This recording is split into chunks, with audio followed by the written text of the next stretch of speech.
Jovem morre durante festa rave. Ele foi assassinado com 4 tiros a queima-roupa. Depois de efetuar os disparos, em direção à zona leste da cidade. Morte em alto mar. Pescador é atingido por facadas durante discussão em um barco. À volta dos caixeiros, 4 agências bancárias foram alvo dos criminosos neste final de semana. Confusão na UFSC. Polícia Federal intima 40 pessoas após confronto dentro do campus. Algumas delas serão convocadas para que venham aqui esclarecer fatos dos quais foram testemunhas, né? Servidores municipais de Florianópolis permanecem em greve. Rumos da paralisação devem ser decididos hoje. Pequena ajudante, aluna surda, auxilia a professora nas aulas de Libras, facilitando a comunicação com os colegas. Colegas dela também estão aprendendo Libras. E isso é o que verdadeiramente significa a inclusão dentro da escola. Notícias da Redação está começando agora.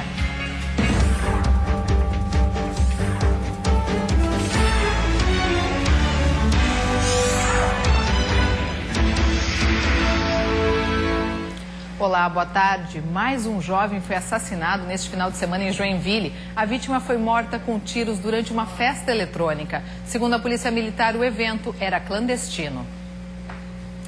A festa rave começou no domingo de manhã nessa associação de aviadores que fica na rua ao lado do aeroporto de Joinville.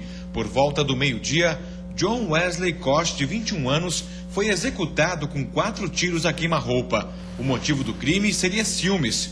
O suspeito teria ido tirar satisfação com a vítima por ter olhado para a companheira dele. Chegamos no local, verificamos, era uma festa rave que ocorria, uma festa onde a Polícia Militar não tinha conhecimento, não sabia o que estava acontecendo e realmente não percebeu um homem já em óbito, aparentemente com disparo de arma de fogo. Um dos 4 disparos atingiu a cabeça de John Wesley, que não resistiu e morreu no local. A festa era frequentada por cerca de 100 pessoas. A maioria viu o assassinato. Depois de efetuar os disparos, o suspeito correu até o estacionamento e fugiu de carro em direção à zona leste da cidade. Horas mais tarde, a Polícia Militar prendeu o suspeito, Amarildo Machado, conhecido como Mancha, na casa onde ele morava. Com ele localizaram 2 munições 38, o veículo, roupas que ele tinha utilizado na ação e mais uma munição de calibre .38 dentro do veículo. Esse foi o 11º homicídio registrado em 11 dias em Joinville. E um pescador matou o colega em alto mar após discussão dentro do barco. Para não ser preso, o homem pulou na água e ainda não foi localizado. Odilaumer da Silva, de 25 anos, continua desaparecido. Ele pulou no mar pouco antes do barco de pesca atracar na praia do Araçá, em Porto Belo, na noite de domingo. Ele é suspeito de matar a facadas Jason da Rosa, de 26 anos, com quem trabalhava. Nada indica que o autor tenha se afogado, mesmo porque se ele pulou no mar por livre e espontânea vontade, acreditamos que ele sabia nadar. Então não tem nada que nos leve a crer nessa linha aí até o momento, e acreditamos realmente que ele tenha fugido, inclusive com a ajuda de algumas pessoas que poderiam estar dentro do barco. De acordo com a Polícia Militar, os tripulantes da embarcação relataram que não viram as agressões, apenas ouviram alguns gritos e quando foram verificar, Jason já estava caído. Além disso, o autor do crime teria dito que matou o colega em legítima defesa. A princípio teria havido uma discussão banal entre eles, né? E um teria acabado esfaqueando o outro. Mas isso ainda está sendo analisado, vão ser ouvidas outras testemunhas para saber se realmente essa foi a motivação. O delegado responsável pelo caso informou que vai pedir a prisão preventiva do suspeito. Além disso, a Capitania dos Portos também deve abrir um inquérito administrativo para investigar a ocorrência. Na madrugada de sábado, a agência do Banco do Brasil de Balneário Pissarras, no litoral norte, foi invadida por um grupo de assaltantes que explodiu 3 caixas eletrônicos. Segundo a Polícia Militar, cerca de 10 homens encapuzados e armados com metralhadoras participaram da ação que aconteceu perto das 4 horas da manhã. Um vídeo divulgado pela polícia mostra um veículo em frente ao banco e disparos de armas de fogo são ouvidos. Em seguida, acontece a explosão dos caixas e parte dos assaltantes entra no carro e foge do local. Um outro veículo que não aparece no vídeo foi usado na ação. Quando a polícia chegou à agência, o grupo já tinha fugido. A quantia levada pelos assaltantes não foi informada. 3 dos 6 caixas foram danificados. Parte da agência foi destruída. Um artefato explosivo foi encontrado no local e até o momento ninguém foi preso. E mais 3 bancos foram alvo de criminosos. Em Joinville, nesta manhã, a polícia prendeu em flagrante 3 homens que tentavam arrombar 2 caixas do Banco do Brasil. No sábado, também em Joinville, foram encontradas 2 dinamites em um caixa eletrônico. Os assaltantes não concluíram a ação e fugiram sem levar nada. E nesta manhã foi constatado um assalto a uma agência do Santander em Balneário Camboriú. Os criminosos teriam entrado pelo teto, desativado as câmeras de segurança e arrombado o caixa central do banco, levando cerca de R$250 mil.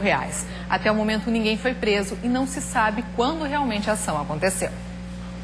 E um rapaz de 20 anos perdeu a mão direita na explosão de uma bomba em Camboriú. A suspeita da polícia é que o artefato seria jogado na delegacia do bairro Monte Alegre. O jovem foi socorrido e encaminhado ao hospital, onde permanece internado sob escolta policial. A suspeita é que a bomba caseira teria explodido antes que ele conseguisse jogar na delegacia. A unidade de Monte Alegre é blindada porque já foi alvo de ataques. E na Serra Catarinense, uma criança de 7 anos ateou fogo em um carro depois de tentar incendiar um colchão. Foi nesta rua, no loteamento Separa, em Lages, que o caso aconteceu. O carro incendiado, uma Brasília, era do filho de seu Lídio, que tem um ferro velho. Na manhã deste domingo, a família levou um susto ao ver o veículo completamente destruído pelo fogo. O automóvel estava estacionado no pátio de um barracão. Um menino de apenas 7 anos é apontado como responsável pelo incêndio. Só vi ali, já vi que era no carro, né? Eu vi que era no carro. Daí só corremos ali para socorrer, mas não tinha mais o que fazer. Sem os bombeiros chegar, né? As chamas foram controladas pelo corpo de bombeiros. Para a polícia, a mãe da criança contou que o menino já teria tentado, na mesma manhã, incendiar um colchão. Conversando com os pais daquela criança, foi relatado que na manhã daquele mesmo dia, ela já havia botado fogo num colchão. E a mãe e uma vizinha conseguiram apagar o fogo. De acordo com a PM, o fogo foi iniciado com um fósforo. O caso foi encaminhado ao Conselho Tutelar, mas, segundo o órgão, ainda não tiveram conhecimento do assunto. Já o dono do veículo contabiliza o prejuízo. Segundo seu Lídio, a Brasília já tinha até sido vendida, mas com o estrago, pouca coisa será reaproveitada. Seria só para sucata, né? Prejuízo. Ah, de certeza, né? Pouco, mas é. E você vai ver depois do intervalo, a operação fiscaliza rodovias para coibir tráfico de drogas e entrada de produtos ilegais pelas fronteiras do estado. E ainda a Polícia Federal intima 40 pessoas após confronto dentro do campus da UFSC. Algumas delas serão convocadas para que venham aqui esclarecer fatos dos quais foram testemunhas, né? Nós voltamos dentro de instantes.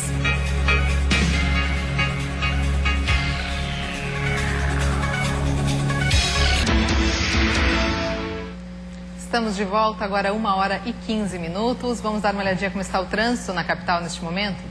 Nas pontes que ligam Ilha e Continente, trânsito intenso para quem segue em direção ao centro da cidade. E trânsito intenso também para quem segue em direção ao continente. Neste momento, 25 graus em Florianópolis. Iniciou durante o final de semana a Operação Ágata 8 das forças policiais em todas as fronteiras brasileiras. Aqui em Santa Catarina, a fiscalização foi reforçada em vários pontos do estado.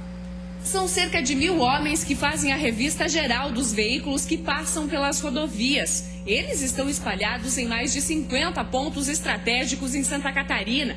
Um deles é na BR-282, no posto de fiscalização da Polícia Rodoviária Federal em Xanxerê.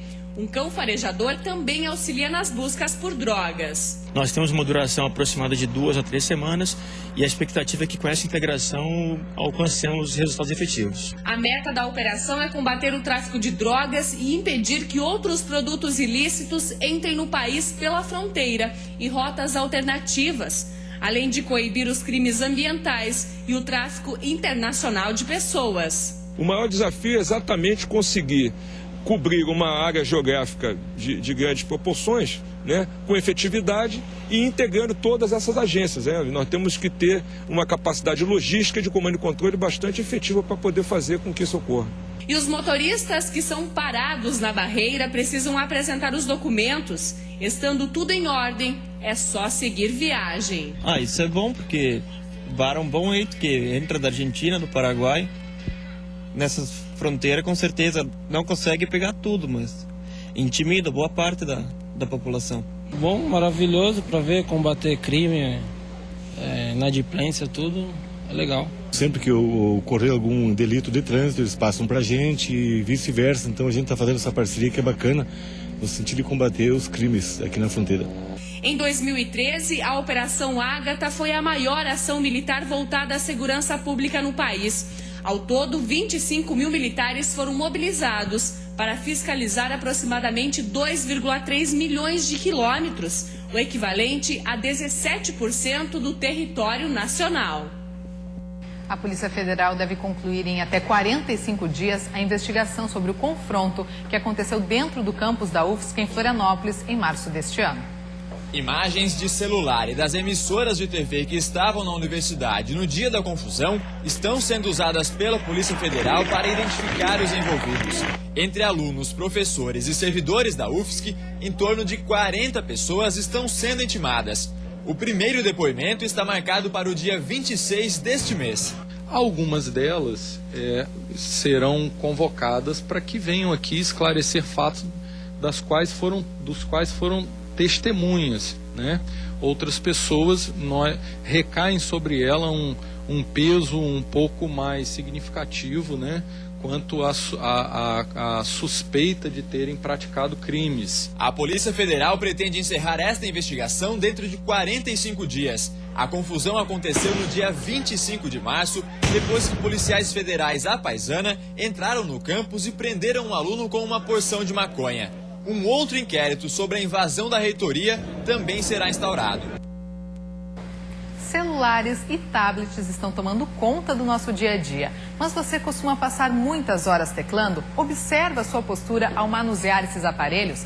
Pois fique atento, é preciso cuidado para evitar dores e desconfortos. Cada vez mais comuns, celulares e tablets estão por toda parte, sendo usados principalmente entre os mais jovens.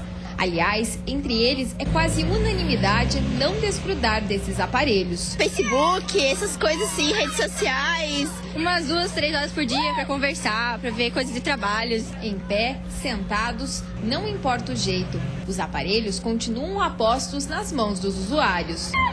Na tela, um mundo de entretenimento capaz de fazer qualquer um esquecer o que está acontecendo ao redor. Aqui, a distração é tanta que o tempo passa e nem percebemos que continuamos na mesma posição, manuseando o aparelho. E é aí que está o perigo. Segundo este ortopedista, os estudos na área ainda são recentes, mas já demonstram que o tempo e a forma que os aparelhos eletrônicos são manuseados podem interferir na saúde. A postura, ao digitar, a pessoa faz uma postura em pinça dos dedos. Essa postura em pinça dos dedos, a longo prazo, diríamos que... Então, na verdade, ele vai desenvolver uma artrose precoce, Uma coisa que seria fisiológica, natural, queria ter com 80 anos, 70 anos, ele pode estar ali com 50 anos já com dor. Pesquisas da área ortopédica apontam que 70% das dores nas costas estão associadas a dores musculares, que podem ser agravadas principalmente com a má postura.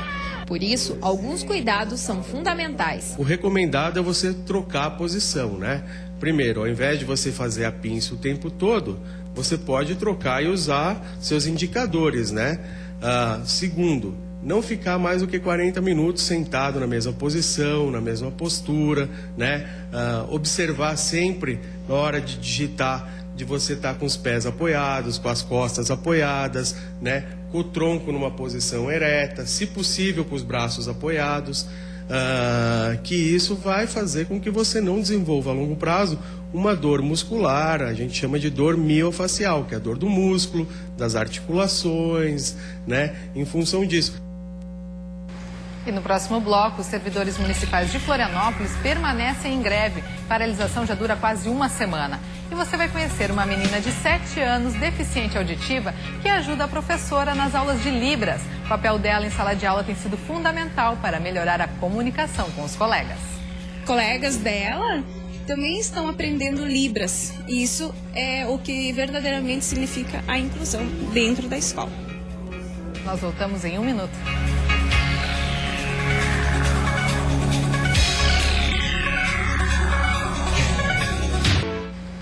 Uma decisão judicial determina que os servidores municipais de Florianópolis restabeleçam os serviços essenciais dentro de 48 horas. Uma nova reunião entre prefeitura e o sindicato ainda hoje deve decidir o rumo da greve. A decisão judicial favorável à prefeitura foi expedida na sexta-feira, mas somente hoje à tarde será recebida oficialmente pelo Sindicato dos Servidores Municipais. A justiça determina que em até 48 horas, serviços essenciais como saúde e educação sejam restabelecidos. Caso contrário, tanto o sindicato como os servidores serão responsabilizados. A decisão ela prevê multa de R$50 mil para o sindicato e determina em 48 horas o retorno ao atendimento básico da população. Caso isso não venha a ocorrer, a prefeitura irá realizar corte do ponto e corte salarial dos servidores. Quase 12 mil estudantes da rede municipal estão sem aula desde o início da semana passada, quando a greve começou. Além disso, serviços como enfermagem, vacinas, consultas odontológicas e farmácia estão comprometidos nos postos de saúde. Uma reunião entre o Sindicato dos Servidores Municipais e a Prefeitura foi realizada no fim da manhã de hoje. O resultado dessa reunião será apresentado aos servidores hoje à tarde, em uma assembleia da categoria. Segundo o sindicato, há a possibilidade da greve terminar ainda hoje, caso alguns pontos da proposta anterior da Prefeitura sejam revistos. São 3 questões centrais: redução dos prazos para o pagamento da reposição salarial, redução do prazo para a implementação do plano de carreira e redução do prazo para que ele seja enviado para a Câmara de Vereadores. Basicamente, são essas 3 questões. E a segunda-feira começou com friozinho na maioria das regiões, mas o sol faz as temperaturas subirem. As máximas ficam entre 18 e 25 graus agora à tarde. Confira os detalhes no mapa. Na Serra, máxima de 18 graus e com sol entre nuvens. Na região norte, sol com muitas nuvens e chance de chuva fraca, máxima de 25. No oeste, sol com poucas nuvens e os termômetros marcam até 22 graus. No Vale do Itajaí, muita nebulosidade, temperatura não passa dos 20 graus. No sul, pode fazer até 25 e o sol aparece entre nuvens. Já na Grande Florianópolis, muitas nuvens, mas o sol aparece em alguns períodos, máxima de 23 graus. Um projeto de inclusão desenvolvido em Chapecó está ajudando estudantes a aprenderem Libras para se comunicar com os colegas com deficiência auditiva. E uma aluna surda de 7 anos se tornou auxiliar da professora nesse processo, tornando as aulas bem mais atrativas. Meiga e muito inteligente. Essas são algumas das qualidades de Ana Júlia, de 7 anos. Aqui na sala de aula, ela não é apenas uma estudante. A pequena é também auxiliar da professora Cláudia nas aulas de Libras. A menina, que perdeu 100% da audição, ajuda neste projeto desenvolvido para facilitar a comunicação entre as crianças durante as aulas. Então, surgiu da dificuldade que a gente sentia em que os alunos, eles prestavam atenção na intérprete de Libras para ajudar a Ana Júlia, e eles não prestavam atenção no que eu estava passando. Então, junto com a professora, a gente sentiu a necessidade e a gente conversou com a gestão. Quando a Ana Júlia tem alguma dúvida, ela se comunica com os amiguinhos na linguagem de sinais. Depois que as aulas de Libras foram implantadas, os alunos têm mais facilidade em desenvolver as atividades com Ana Júlia. Às vezes o que eu mais convido ela para brincar. Eu sempre convido ela para brincar, né? Às vezes a gente senta na mesa, eu sempre falo muito para brincar com ela. A Ana Júlia batizou os 26 colegas de sala de aula com um sinal, inclusive eu. Agora a gente vai saber qual que é o meu sinal, Ana Júlia. E a professora Adriana vai nos explicar qual é o significado deste sinal na linguagem deles. Então, este sinal é a identificação da pessoa. Então, ela é o sinal de batismo, onde uma vez batizado pelo surdo, ele não pode ser trocado. De acordo com essa instrutora, pela idade, Ana Júlia já tem um bom desenvolvimento.